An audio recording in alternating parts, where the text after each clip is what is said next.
SA Studio remercie ses partenaires. Poulias Fashion, 6 Jam, Scène 6,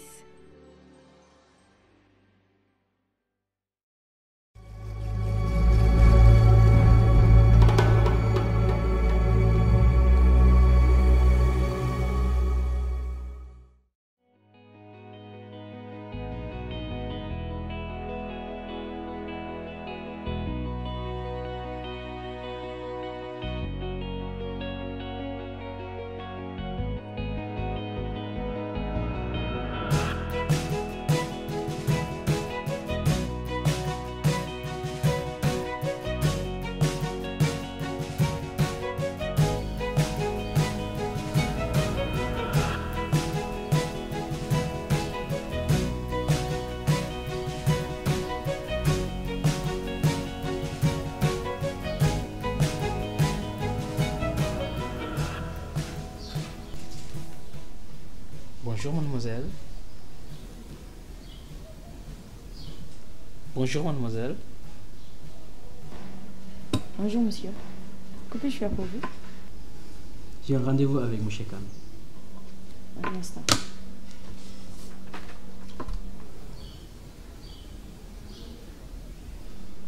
François, c'est bien ça? Oui, c'est ça.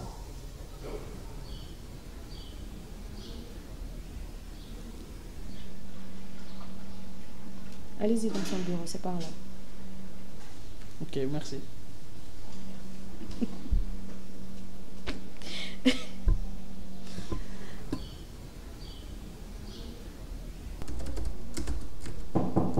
Oui.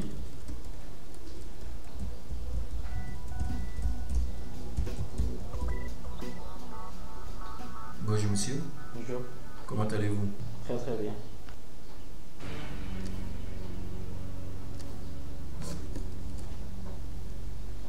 Merci. Monsieur, vous pensez que vous pouvez me liguer avec lui? Absolument monsieur. Demain, ben j'avais le yak série. J'avais l'olal. Ben, les produits de nettoyage, Javel acide à Grésil. Bon nettoyage. Mais le poste que tu es venu pour voir? Mais xool nga ma. Imagine nga ma sëgg di menace. Pour mon test là. Pour me décourager. Quelle audace! Mais tu n'en auras pas besoin pour nettoyer. Enfin, si tu veux toujours de ce poste, il est à toi.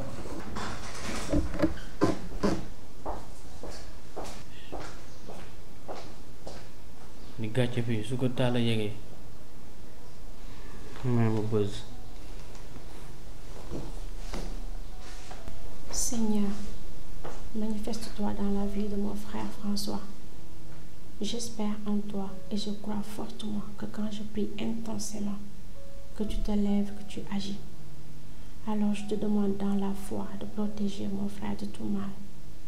Protège-le, Seigneur, et que tu puisses le toucher là où personne n'a pu le faire, afin qu'il puisse te ressentir au plus profond de son être et qu'il sache ce que tu as fait pour racheter le monde. Amen, Seigneur.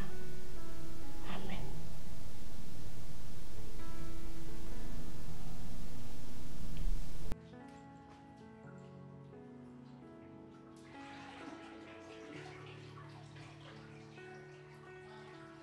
Ce n'est rien ce que je fais. Car Jésus, lui, s'est sacrifié pour le monde. Il s'est rendu tout petit, s'est fait humilier, lui qui, Fils de Dieu,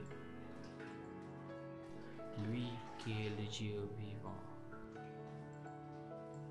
Alors, qu'est-ce que c'est de prendre un balai ou un chiffon devant les hommes pour gagner sa vie?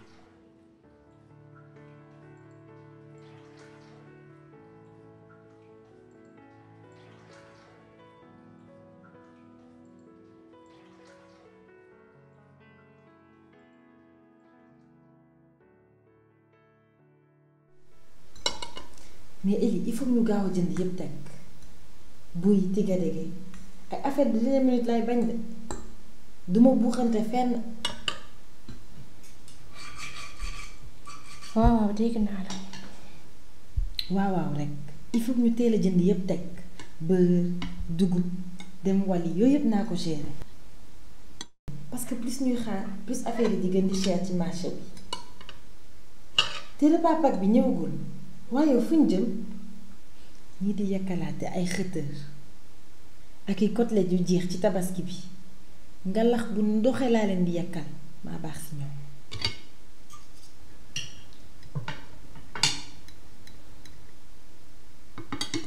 yow mbaa jàmm. Excuse-moi Rebecca, j'étais ailleurs. man kay gis naa ko. J'attends un ami. encore benn cas social. Eli doo bàyyi si.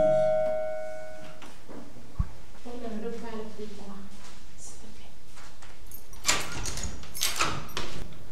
Bonsoir Eli. Bonsoir Franck.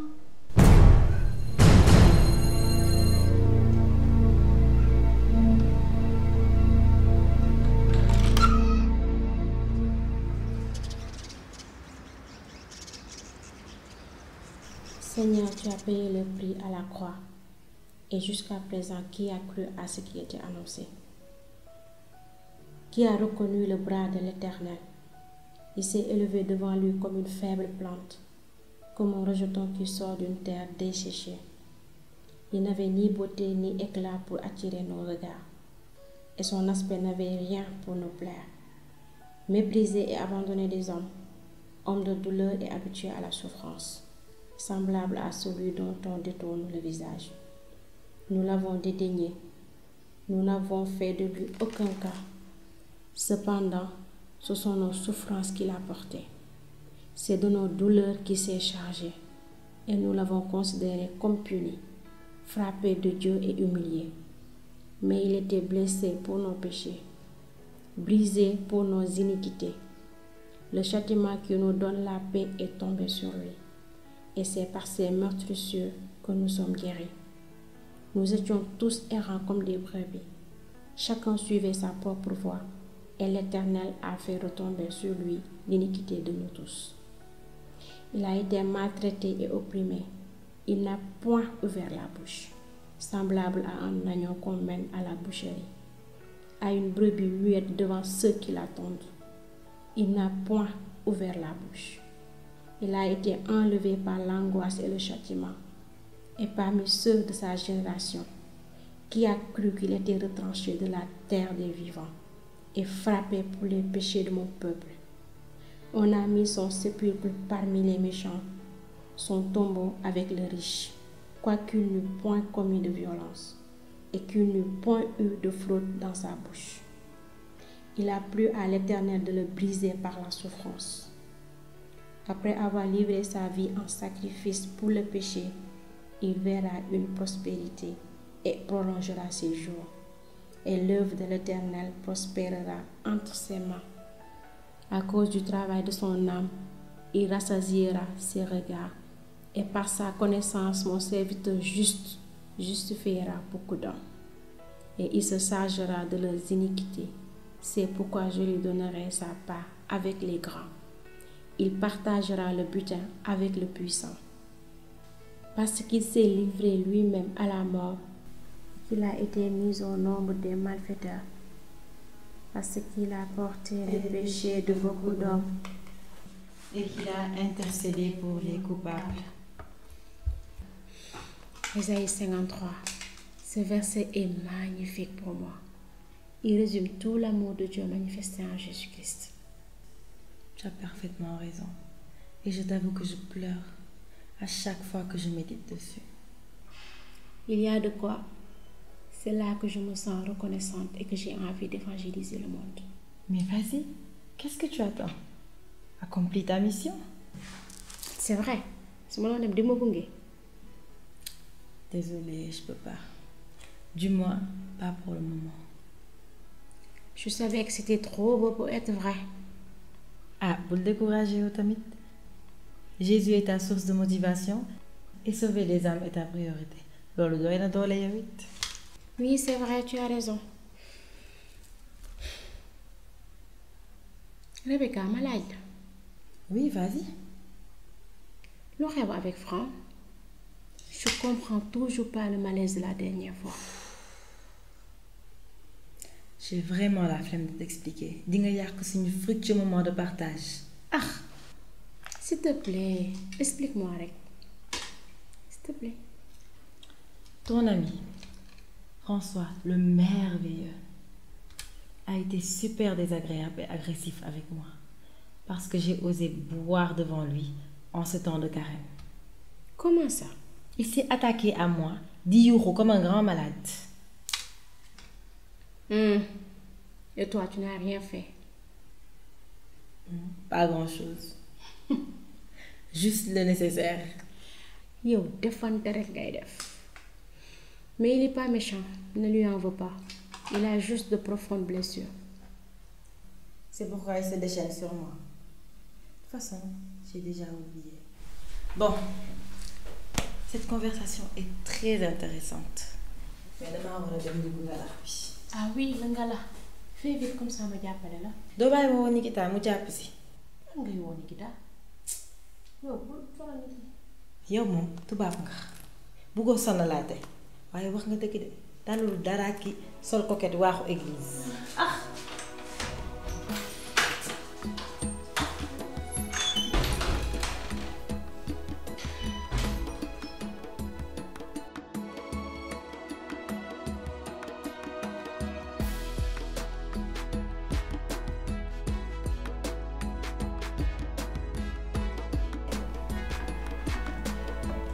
Rebecca, tu es super matinale aujourd'hui.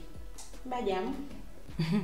bañ ngalaxu dernière minute rek di daw fu nekk wala gisoo loolu. Si, c'est vrai, tu as raison. Moo gën sax. tey si pare toogee ne juge nga distribué te lu may dara pression man. Ça dépend des portefeuilles. Dernière minute n'est pas toujours bonne. Défenseur des opprimés man damaa fàtte sax kan laa doon waxal baax na sax. Bàyyi li ma tooñ baax na. deet maa ngi dem si araw bi. lan ngay wax. Rebecca yégal. nga ne la kan ngay waxal. nga arrête kan fooyoo ma yii de. Merveilleux, Dieu nous aime. Son amour n'aura pas de fin. Chantons merveilleux, Dieu nous aime. Son amour n'aura pas de fin. Bonjour. Ah, bonjour Franck. Je peux? Oui, bien sûr. Cadeau. Excuse-nous pour le désordre. Dara. Tu tombes bien. Tu pourras goûter à notre ngala pour nous donner ton avis. C'est pas grave, Ellie. Je suis juste venu pour m'excuser. Bul dem si nga bokk. Ce n'est pas grave, Franck. Non, Ellie. Tout le monde n'est pas comme toi. Li ma def du ñoom. Ngeen baal ma. Ce n'est pas facile de demander pardon, honnêtement. Hésité naa bu ma doon ñëw fii. Mais juste vous dire. Ngeen baal ma. Meluma nii. Je suis impulsif rek. Tayuma ko.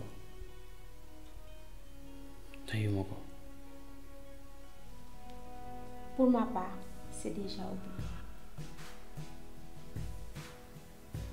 Aux oubliettes. Bala tonton. Là c'est pareil. Xool ko. Waa léegi ana li ma war a ñam. yow wóorul.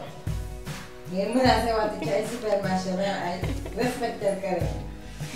xaaral toog rek yaa xam ni. léegi mu pare fa. moom day mbalak rek.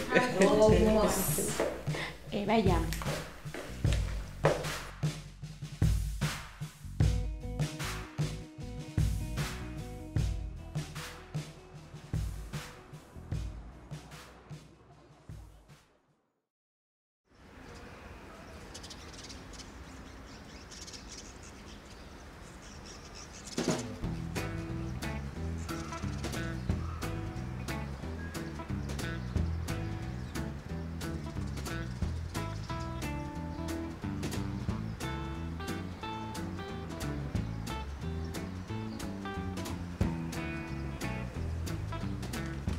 su may dugg il faut que mu am dégagement ndax ñu may ma ngalax bu bëri sax waaw nii laa war a def xaaral. salaamaaleykum non bii baaxul dama war a sàndeeku mel ni kuy naaw. salaam non ba tey baaxul.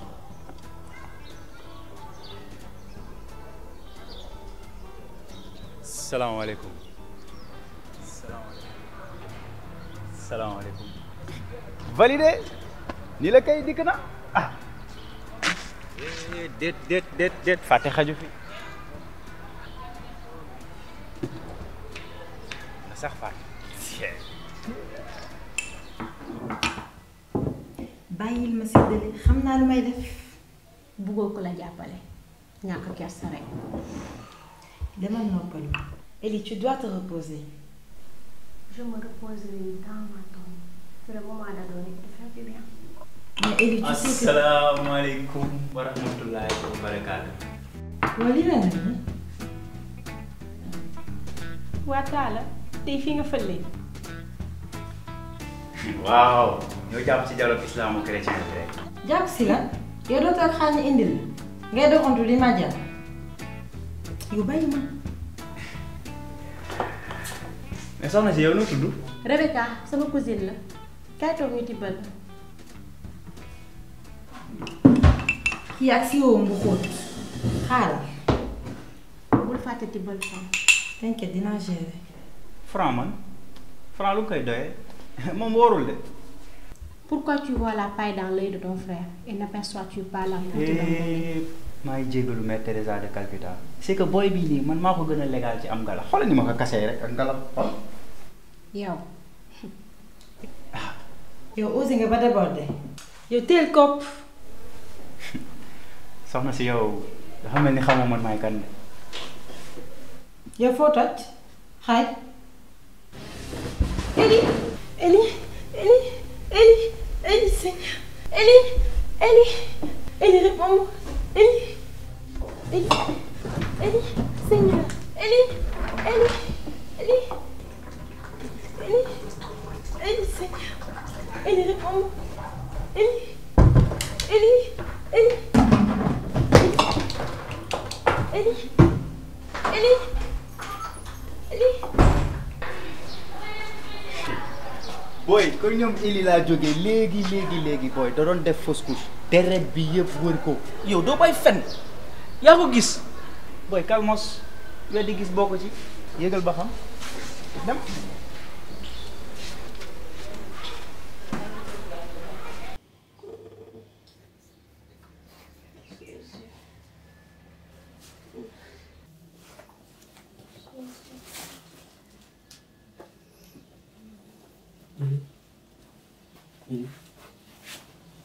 Comment tu vas?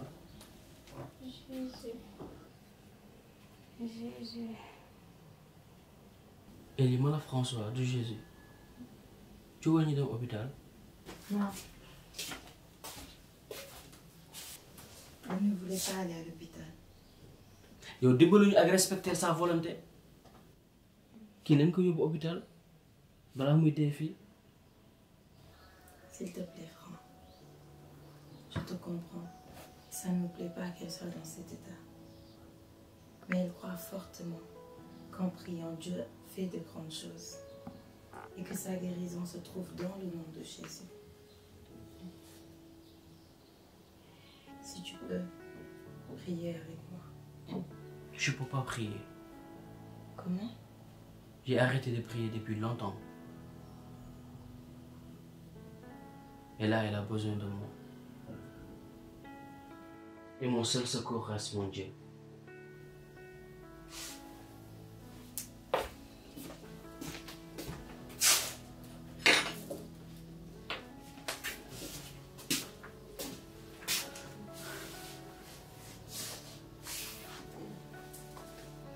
Si.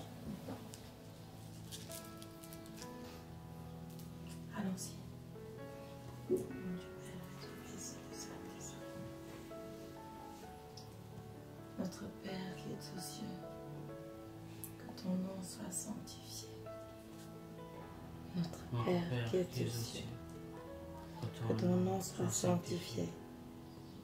Notre Père qui es aux cieux, que ton nom soit sanctifié. Notre Père qui es aux cieux, que ton nom soit sanctifié.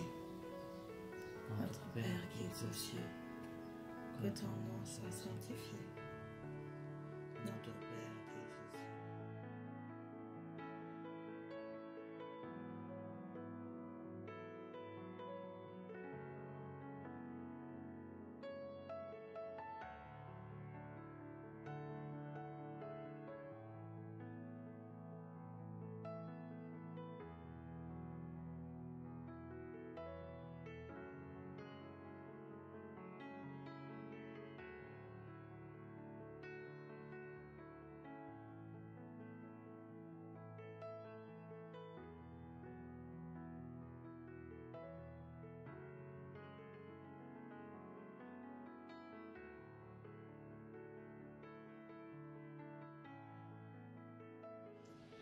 Je te rends grâce, Seigneur, pour tes multiples bénédictions dans ma vie. Merci de m'avoir arraché à cette maladie. Merci Saint-Esprit pour ce merveilleux cadeau qui est ta vie. Tu es le commencement et la fin de toutes choses. Merci Seigneur pour ta vie et pour ma nouvelle famille. Bénis Seigneur les soins qui a duré à travers la Alléluia. Amen.